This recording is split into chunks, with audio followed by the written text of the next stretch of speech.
Hello, everyone, and welcome to our first spotlight. And today we have Kai, who has kind of volunteered himself to come and talk about his professional life and as well as answering some of your questions you might have on your personal side.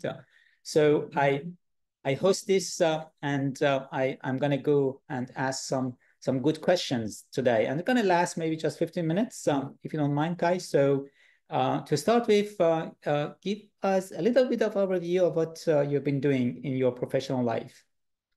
Yeah, and let's say I'm a kind of special person. I'm usually try to look at both sides of the coin. So it already started with my studies. I studied in informatics or computer science as well as psychology, invented like the first training programs for kids, then moved into the consulting area because normal jobs were usually too boring for me. So therefore, consulting is quite something to talk about different topics, have new projects all the time.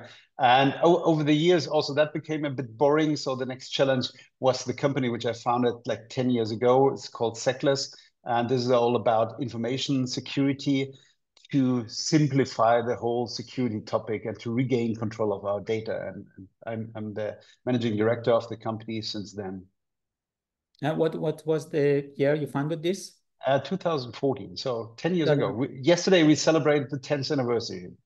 Okay, and you're based in Germany, right? In Munich, yes. Munich, okay, München. That's what you say, right? Okay. Exactly. And so I also saw on your CV and on your LinkedIn profile that you have been recognized for innovation in data privacy and security. And Yes. so what inspired the development of the non-visible data technology? Can you talk about that? Yeah, actually, there were several reasons. So first of all, I think everyone would agree on that we somehow lost control of our data. So we have no clue what's happening with the data which we share on the internet. So a lot of Absolutely. companies knew more about us than we do, and they remember better what has been shared. So that was the key thing. The second thing was the security itself, because I was working at Accenture as an enterprise architect and tried to identify the capabilities companies need, and protection was always one thing, and it was never satisfying because when we're talking about security is complex, it's hindering the business because we're talking about perimeter-based security, so the data is locked and you cannot exchange it, and all this that lead to the demand that we need to do differently, and we need to invent new things. And I spent almost a year on research with all the university globally, and none had a proper concept, and that was basically leading to the idea we need to do it differently. And the idea I had, we want to incorporate the protection in the data, and that's where the whole process started, and what Seclous is all about. So that's what you call, NVD, right? Like, so what does this really mean? Like you mask data or just make it secure? It's really different. So non-visible data is indicating two things. First of all, we are protecting everything. So we're turning data protection inside out. So it means everything which is leaving an application will be encrypted without any meta information. It's just, I call it binary trash. Okay. This is the first thing, what we call invisible. The second thing, it has to be easy for the user. So therefore, the whole protection has to be invisible for the user. That's the second thing why we call it non-visible data. And at the aim is just like, what is the best level of protection? It's not to have a huge vault, but it's not to see anything. So if there's nothing to attack, what the attacker should do is simply they don't see the data and the content. Yes, I got it now. So Andre, also you have done enterprise architecture. So you are expert in EA. I can remember that with Accenture as well. What's the most common mistake organizations make in bridging business and IT strategies? Yeah, the biggest mistake for me is that they separate it. For me, it's always about information and knowledge. And let's say the business has certain information in the business processes, the IT is providing the data out of their systems. And all of this needs to converge. And this is really the big mistake. IT and business should never be separated. And this is a common mistake I see always. It's always when I was moving to new enterprises and seeing, for example, that the CIO was under the CFO, meaning IT was treated as a cost center. It was usually an indication that something is wrong with that company. And it's really IT and business is one, and it will be even more converged because IT is part of our life. Everything is digital, and every business is a data business. IT enables business. So what happens today in the market, in your view? Like, we still have a CIO, we have a CFO, and sometimes we also have CTO.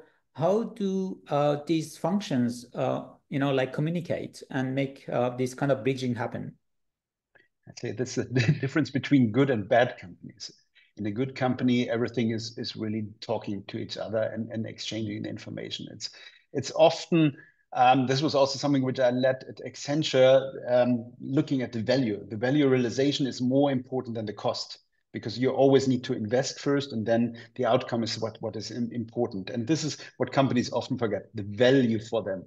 The fun part at the moment, because of the AI hype, is that I see that the companies see the value of information much more than before. Certain times now, the data becomes valuable to them, and they realize, oh, if I understand my customers better, how that helps me. If I understand the different information pieces of my supply chain better, I can optimize it. And then the second level is really looking at the value. So one is having the information. Second is, okay, how do I need to combine it to make it valuable for me and to drive my business better? And this is what is the leader's perspective. So that we call as well, data is currency right now. Yes. It's even more. It's data is information, is knowledge, and at the end is power. Knowledge is power is the old saying, and that's true. Indeed. Let's talk about the winning moments you had in your life. And I think, can you share what it felt like to win the NATO Innovation Challenge, and what the key to success was, in your view? Yeah, it was quite interesting, because it was a journey. Like in 2019, we did the Innovation Award from the German Armed Forces. And since then, we are working in the defense area. And the NATO Innovation Challenge was something special, because the topic was how the NATO can achieve or keep resilience of their systems in regard to the hopefully coming reconstructions efforts in the Ukraine. So it was a quite serious topic. And on the other hand side, a very important topic, because it's really having these highly secure NATO systems and having possibly infiltrated systems from the Ukrainian, because you needed to have transport and logistic information. And this is basically the solution which we are providing, is really providing possibilities to protect the data and to control the data. That's really to authenticate where's the data coming from, to ensure that it's not manipulated. And I say this was quite something, because that was the ultimate use case, and it's still the use case we're aiming for. So we're defining new standards for the NATO, how to achieve this. They have it's called milestone 3 in federated mission networking, and this is what we're aiming for. And it was simply highlighted by the NATO, and we have been recognized for that. So that was pretty amazing. Even though then the presentation at the end was in Mons in Belgium, in the NATO Edge Fair. I was there. Yeah, I was there as well. And let's say whatever, there were like 3,500 people watching the ceremony. That was pretty amazing. And what I, as a German, felt was a bit special was at the end, because it was like started with the usual suspects. So someone from the Nordics, third place, someone from the US, second place, and then Germany winning the first place.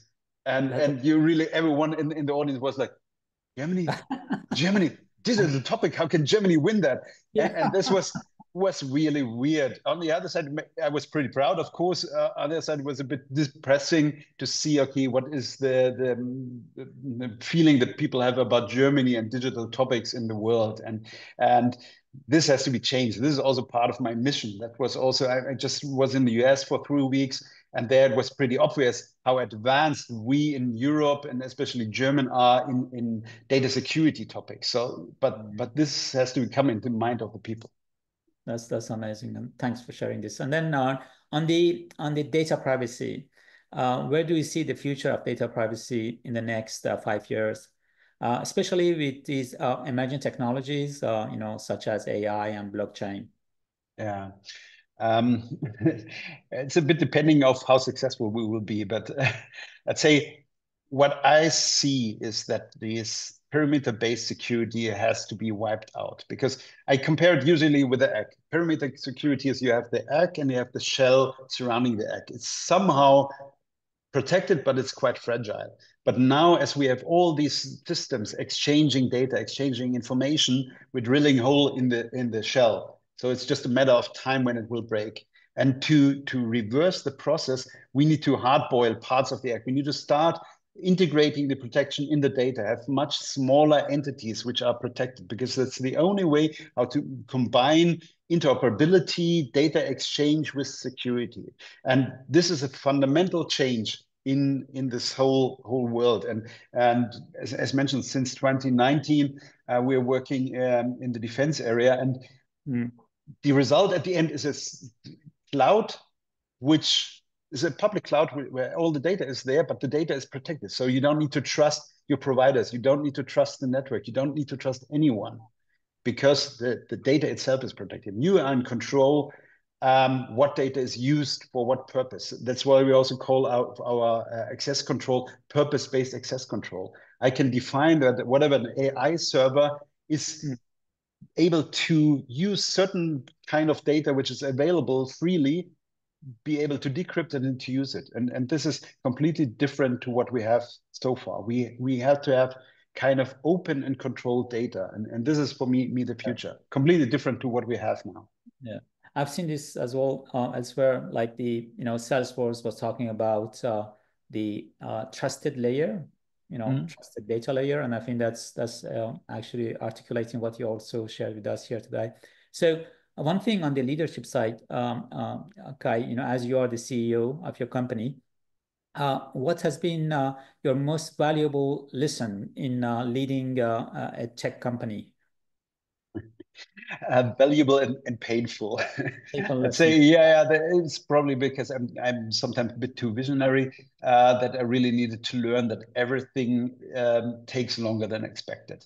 Like when I was funding the company in 2014, I thought, because already there we had a lot of breaches, and it was constant information that has been breached, and I thought, oh, I need to speed up everything, because the customers will come and demand protection. But still 10 years later, I need to tell them what the problem is, which is weird, because just in Germany, the Bitkom reported like last year's cyber damage of more than 200 billion euros, and you still need to talk to the customer. Oh, protection is an important topic. So that is the lessons learned in a way, that you shouldn't underestimate how hard it is to convince your customers of doing things differently than they did before. And it's also like the huge project I did with Accenture. It was about new way of working, so video conferencing, chatting, everything which we have now. But there, like 60% of the project was change management. It's really convincing people of doing things a new way, a different way. That's the most important thing in any program, transformation, that we want to be technology centric, right? You're right. So thanks for that. Very, very cool. So I just want to move a little bit to some other questions, some, funny ones, like your career memory. During your days, you were a marketing manager in the past, long time ago. What was your most memorable, moment and experience where you were in your job of marketing leader? Yeah, part was I was pretty young at that time. I was like 25, 26, and my job was basically, as I was very early one of the pioneers in internet. So I was able to crawl the internet to find information about companies, mostly in the US. So I was flying to the US, doing some contract with them, and then sell the stuff in Germany, or ASG, Austria, Switzerland, and Germany. And as I was so young, I was wearing a beard and had like very old-fashioned brown grayish suits to look a bit older than I was, and it was really, really a bit special, because also in the company, let's say all of the people working for me, the youngest was 38 at the time, so it was like 12, 13 years younger than the second youngest. And it was really, really interesting times. Interesting. Yeah, I mean, at that moment there was no internet. I can imagine how difficult it was, right? So, on the hobby side, when you're not working in security and privacy, what do you do outside this arena? Yeah, let's say my thing is I'm somehow a speed junkie, so I like everything which is a bit crazy. It's whatever, driving race cars, doing kite surfing, extreme skiing, mountain biking. So this is something which I like. I like adrenaline, so therefore I also like in Mons speaking in front of 3,000 people because it's pushing your adrenaline and I like all these things.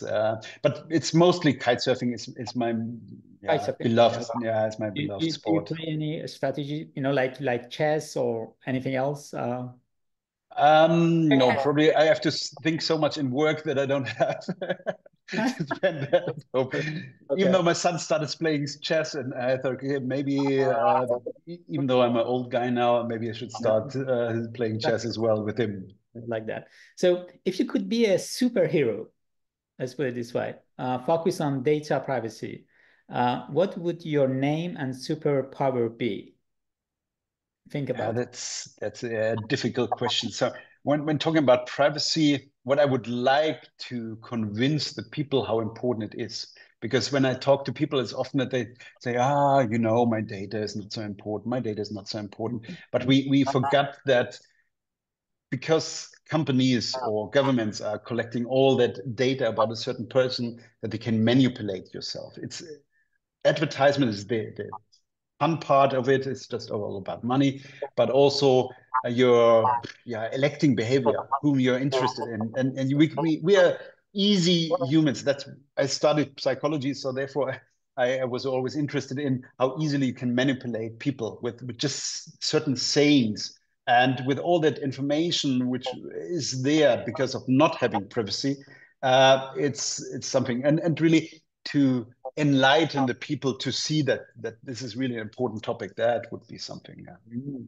So another question, just posted by audience as well before this session is that they want to know if you have any hidden talents or hobbies that your colleagues would be surprised to know about.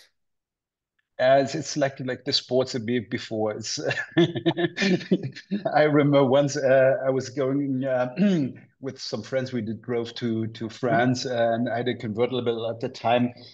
Of course, a faster one. So we were going like with open roof over 280 at that time, and it was a bit scary for some of them. So that is something which is a bit special. So That was a special moment for you then, yeah. yeah, for them especially on the back seats, it was a bit stormy.